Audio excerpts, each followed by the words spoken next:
King. Thank you. Admiral Wolf, you used a term I've never heard before, stable on-time funding. What does that mean?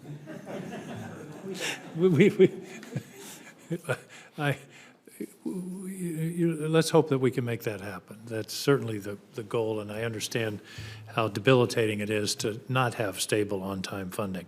Dr. Van, I just understand that you're leaving federal service shortly after 15 distinguished years, and I just wanted to congratulate you and thank you for your extraordinary service to our country.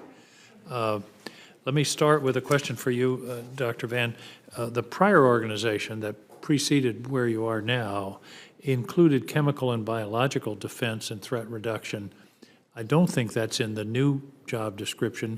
Where has that gone? Is that still being attended to somewhere? No, so it actually is still a part of the implementation plan of the nuclear deterrent and chem bio defense policy and program. So it will be all pulled together into an organization. It's going to stay in the new organization. That is the hope in the current plan based off of the legislation.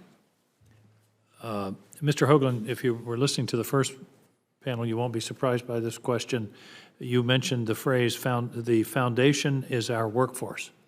How is your workforce? Do you have sufficient workforce? Did you have to go through rifts and fork in the road and people leaving? Where are you compared with where the organization was in terms of staffing on January 1st of this year? Thank you, Senator King. We did recover. We have brought back all the terminated employees that were lost in February. The people I speak to and work with in NNSA, in particular in the weapons activities portfolio, are here for the mission. They're motivated by the mission. They recognize the multi-generational inflection point we're experiencing in the nuclear deterrent, and they're laser focused, and they're delivering with some losses from the deferred resignation program.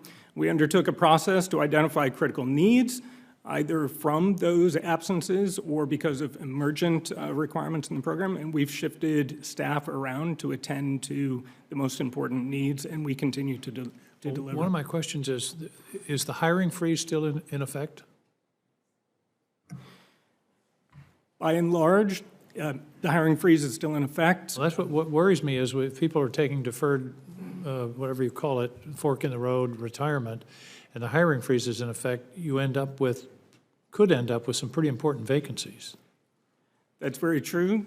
With the Secretary's support, we have exempted the hiring freeze for the Office of Secure Transportation, and we're very pleased to note that we've been able to offer job opportunities, and we are starting a new class for Office of Secure Transportation this month to continue the pipeline into that particular mission space. Thank you.